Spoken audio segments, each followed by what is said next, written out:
Diana Frances Spencer was born on July 1, 1961, at 1945, as the third daughter of Lord Edward John Spencer, the 8th Earl of Spencer, and Frances Ruth Burke Roche, who was the daughter of the 4th Lord Fermoy and a close friend to King George VI.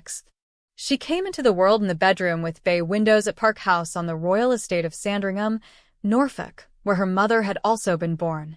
The local newspaper, The Times, reported the event with a brief mention of her birth, which coincided with the conclusion of an anniversary cricket match hosted by Diana's father. The applause that marked her arrival was not for her birth, but for the end of the match. Her parents had been hoping for a son, and her birth was a disappointment as they needed a male heir for their family line. If Diana had been a boy, she might have been named Charles or John, as those were the traditional names for boys in her family. The process of choosing a name for her took a week, and she was eventually named Diana after the sister of the first Earl Spencer, who lived from 1735 to 1743. Diana's parents' marriage began to falter after the death of her brother John, who was born with severe deformities and lived only 10 hours. Diana believed that had John survived, she would never have been born. Her father blamed her mother for not producing a son, and although Diana's younger brother Charles was born 3 years later, the relationship between her parents never improved. John Spencer was said to treat Frances harshly, and while Diana's mother felt bored with her life in Norfolk, according to some accounts, it was evident that the marriage was strained. The couple divorced in 1969, and Diana, along with her siblings Sarah, Jane, and Charles, was placed in the custody of their father. Frances was even accused of adultery and faced rejection from her own mother, Lady Fermoy, who was close to the Queen Mother. The trauma of the divorce left its mark, contributing to Diana's later struggles with eating disorders, which she and her sister Sarah both experienced. The opinions on Diana's childhood varied among those who knew her. Some staff members, like Mary Clark, who began working for Diana's father in 1971, remembered a happy household with Diana as an affectionate, playful child who enjoyed teasing others and had a strong bond with her father. However, other former staff described the atmosphere at Park House as unhappy. Despite these differing accounts, Diana was known to be a quiet, shy child who had a deep fondness for animals and took great care of them. She had moments of stubbornness and was determined when she wanted something, displaying a clever and persistent nature. She also enjoyed helping with household chores, demonstrating a need to feel useful and show her skills. Diana was her father's favorite child, and she herself confirmed this, saying she was the apple of her daddy's eye. Diana's early education started at Silfield School in Norfolk, followed by Riddlesworth Hall Preparatory School, where she attended from 1969 to 1974. Her academic performance was not exceptional. She lacked ambition and did not pass her final exams at Westheath Girls' School in Kent, where she studied from 1974 to 1977. She did not have any formal qualifications and later worked as a nanny, a job she enjoyed and was suited for. Diana had a passion for sports from a young age, excelling in swimming and diving. Had she not been so tall, she might have pursued a career as a ballerina. She also played tennis and even had the opportunity to play with Steffi Graf in 1991, a tennis player she greatly admired. Diana's life took a significant turn when she met Prince Charles in 1977, during his brief romantic involvement with her sister Sarah. Diana encountered Charles at a shooting party on the Althorpe estate, dressed in a check shirt, her sister's anorak, cords, and Wellington boots. Although Charles was intrigued by Diana, their initial meeting was not particularly memorable. Sarah later warned Diana to be cautious, mentioning that Charles was an incurable romantic. Observers, including royal experts, noted Charles's indecisive nature and his preference for older, married women. The death of Charles's mentor, Lord Mountbatten, in an IRA attack marked a turning point for him, prompting him to seek a future heir and consider marriage. He realized he could not marry Camilla Parker Bowles, who was already married and had children, so he turned his attention to Diana. Diana and Charles spent time together during a holiday at Balmoral Castle in the summer of 1980. Diana's warm and down-to-earth nature won over Charles and the staff, who found her likable and suitable for royal life.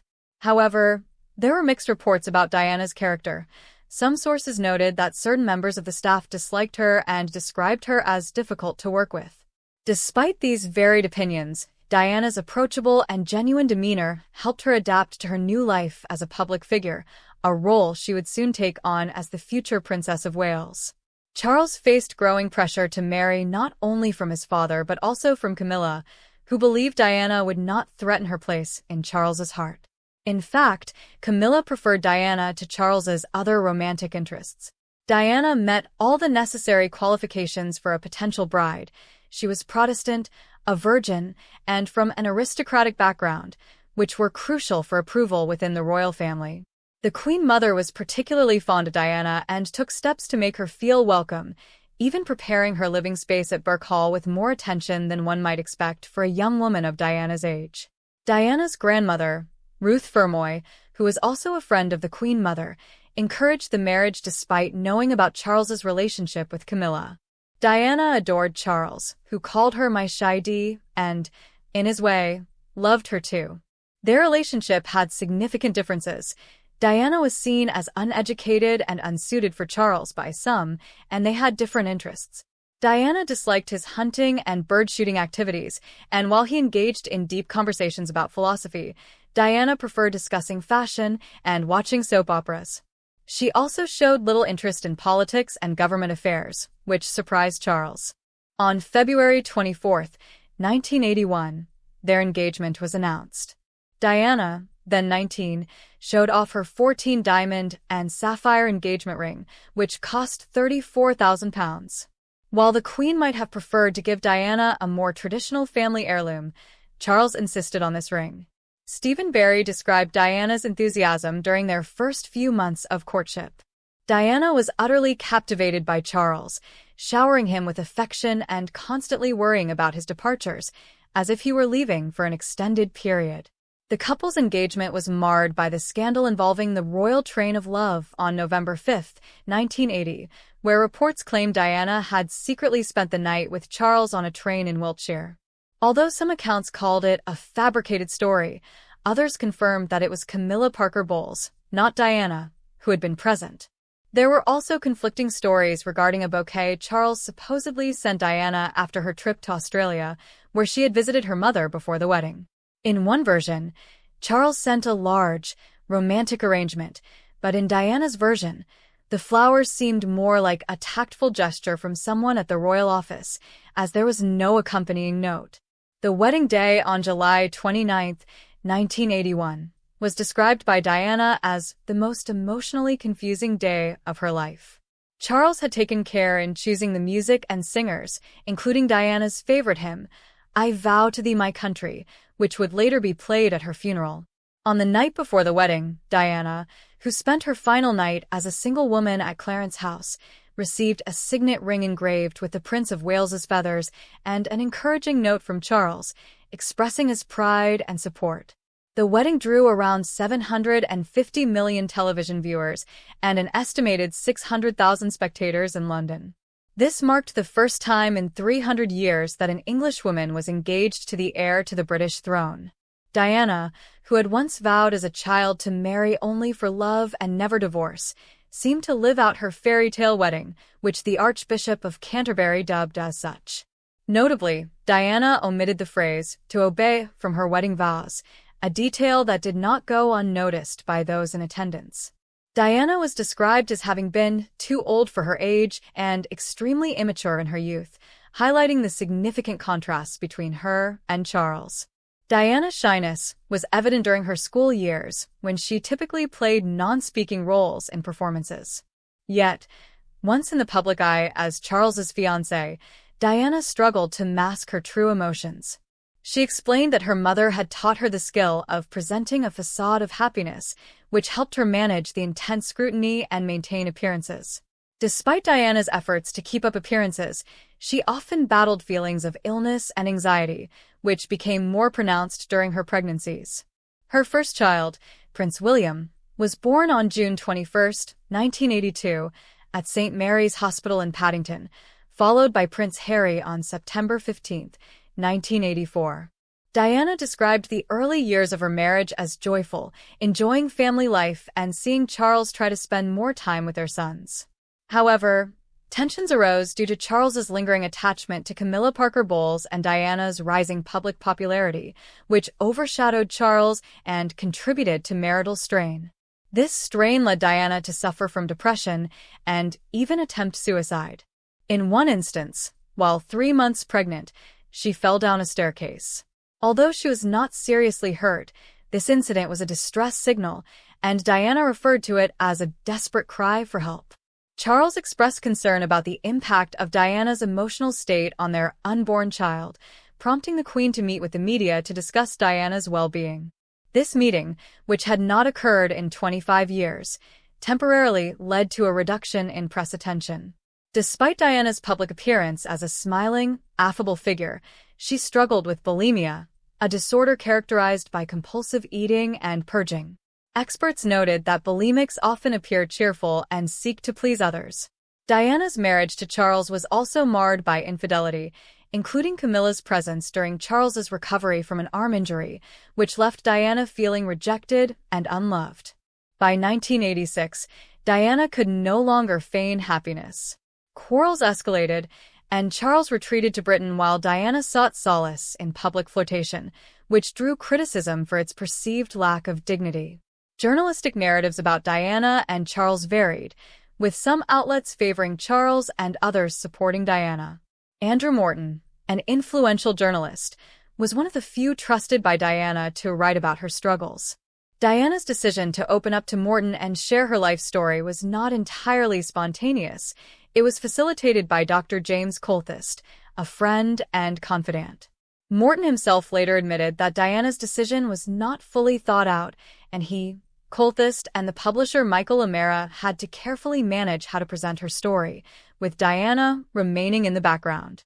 In the final years of Princess Diana's marriage, her personal struggles and emotional state were heavily scrutinized and deeply publicized. On February 28, 1996, Diana, despite her deep love for Charles, evidenced by her declaration, "Whatever happens, I will always love you," agreed to the separation as requested by Charles and Queen Elizabeth II.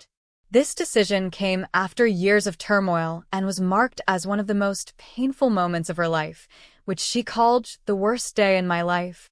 Prince Charles had publicly acknowledged his infidelity during a 1994 television interview with Jonathan Dimbleby, where he admitted his affair with Camilla Parker Bowles and claimed he had viewed his marriage as essentially over. This admission was perceived as Charles's defense, mirroring the way Andrew Morton's book served as Diana's voice to the public. Diana's psychological struggles, including suicide attempts and bulimia, were also laid bare when she spoke in a 1995 BBC Panorama interview with Martin Bashir, revealing her desperation and mistrust of the royal family, alongside the emotional impact of her marriage's collapse. The Panorama interview, where Diana shared her experiences and her relationship with James Hewitt, broke royal protocol, which called for silence on private matters. This public disclosure shocked both the royal family and Diana's associates, such as her press officer Jeff Crawford, who resigned shortly after. However, the public responded with compassion, showing a stark contrast to the royal family's reaction. Sir Robert Fellows, Diana's brother-in-law, expressed that while Diana was loved, her actions overstepped boundaries, encapsulating the sentiment of love for the sinner, hate for the sin. The divorce process was formalized on July 15, 1996, after 15 years of marriage. By August 28, Diana's divorce was legally finalized, and she lost the title Her Royal Highness, though some accounts claim she was pressured by Charles and the Queen to relinquish it. Diana did make attempts to regain it through her press contacts, but these efforts were unsuccessful.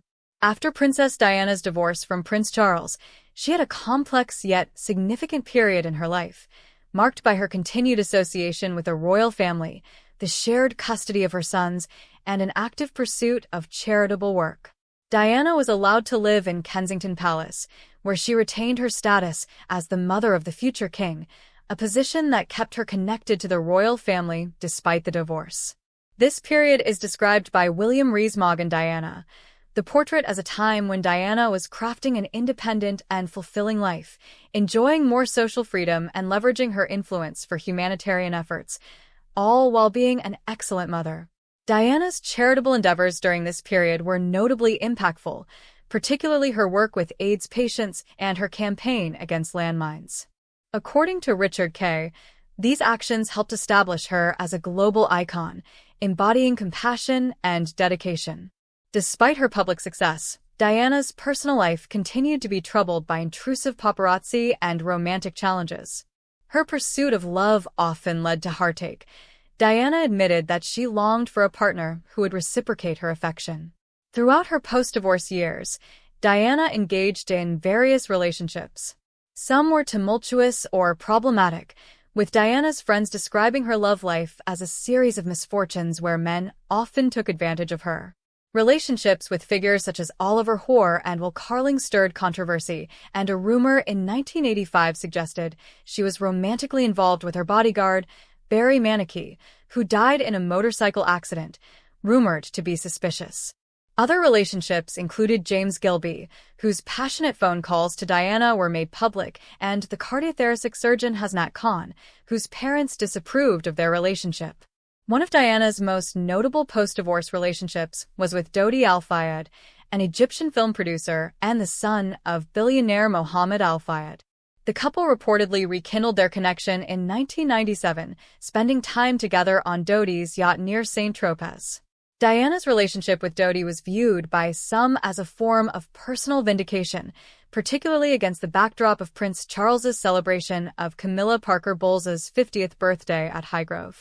The tabloids covered Diana and Dodi's public outings extensively, and Diana seemed to use this as a form of defiance. However, not everyone approved of Dodi as Diana's potential partner. William, Diana's son, reportedly expressed his disapproval in an article published posthumously, portraying Dodi as an unsuitable match. This was particularly poignant since it was published on August 31, 1997. The day Diana and Dodi died in a car crash in Paris. Princess Diana's funeral on September 6, 1997, was an unparalleled public event.